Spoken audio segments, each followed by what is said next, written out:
Then the Lord said, "Shall I hide from Abraham what I am about to do?" Then the Lord said, "The outcry against Sodom and Gomorrah is so great, and their sin so grievous, that I will go down and see if what they have done is as bad as the outcry that has reached me. If not, I will know." What were your thoughts on that? I presume this is a remnant of when God wasn't all-knowing. I will go down says to me that the writer is assuming God is chilling in the clouds, not fully aware of what the humans are doing.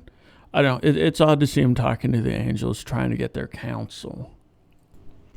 Yeah, I get that. And I do think that this is in keeping with some of the older parts of Genesis, where God is appearing to be somewhat limited, very comparable to the Mesopotamian counterparts, where they're not all-knowing, all-seeing, and they need to be taken care of by the people. Mm-hmm. It's interesting that here God refers to the cry of them rising up to him. Theoretically, the outcry is so great that he's able to hear it from the heavens, which comes up a few times in the book of Genesis and also in Exodus. But it reminded me of the flood in the Enuma Elish story, where one of the reasons for the flood was because the noise of the human beings which they created to do their work for them on the earth was so loud that they could no longer sleep or lie down in peace. A section from the Enuma Elish says, and this is being spoken by one of the deities, is, "By day I cannot rest, by night I cannot lie down in peace. But I will destroy their way, I will. Let there be lamentation, and let us lie down again in peace." So there's kind of this older theme here that the noise created by the human beings is able to reach up into the heavens. Mm-hmm. And certainly when I read this part of Genesis about the outcry of the city rising up, my mind is picturing this old school conception of what you said. Right. The deities up in the heavens. Oh. Right? And then we see something similar to this in the Tower of Babel, where God has to physically come down and inspect the city and the tower. Yeah. Right? As if an all-knowing, all-seeing God didn't already know what was happening. Mm-hmm. Right? And it says, "But the Lord came down to see the city and the tower, which the sons of men had built. And the Lord said, Indeed, the people are one, and they all have one language. And this is what they begin to do. Now, nothing that they propose to do will be withheld from them." So what we see here is, of course, the gods, or at least God and his council. Or at least the human part. Right. Where,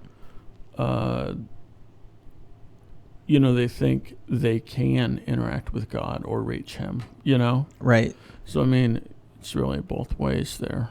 Right. It's just a different way to look at God, I guess, which makes me, wonder, I don't know, what they view the actual God is. You know what I'm saying? It's interesting, too. Remember when we did Genesis 3? Of course I do. When God is walking in the garden he's like, "Adam, where are you?" Right. Did he not know where Adam was? Right. And if he did know where Adam was, would he not just appear in Adam's presence? Right. Did he have to walk the garden and find him?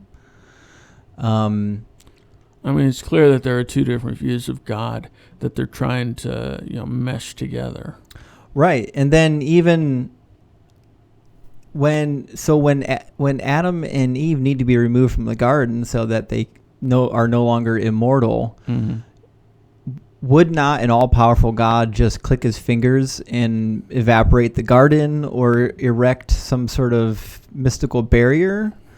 But instead he went with a flaming sword. Right.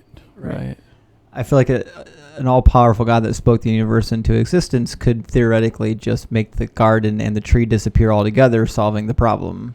Try it all over again. Right. All right. Another example of God's limited nature mm-hmm. in the Old Testament, I think, comes from Exodus. And this is a very similar parallel to what we see in the destruction of Sodom and Gomorrah, where God, again, here's the outcry. It says the Israelites groaned in their slavery and cried out, and their cry for help because of their slavery went up to God. God heard their groaning, and he remembered his covenant with Abraham and Isaac and with Jacob. So God looked on the Israelites and was concerned about them. Then it says further in Exodus 3:7-8, I have surely seen the oppression of my people who are in Egypt. I have heard their cry because of their taskmasters, for I know their sorrows. So I have come down to deliver them out of the hands of the Egyptians. So here, the omnipresence of God seems to not be there because he has to come down from heaven to earth.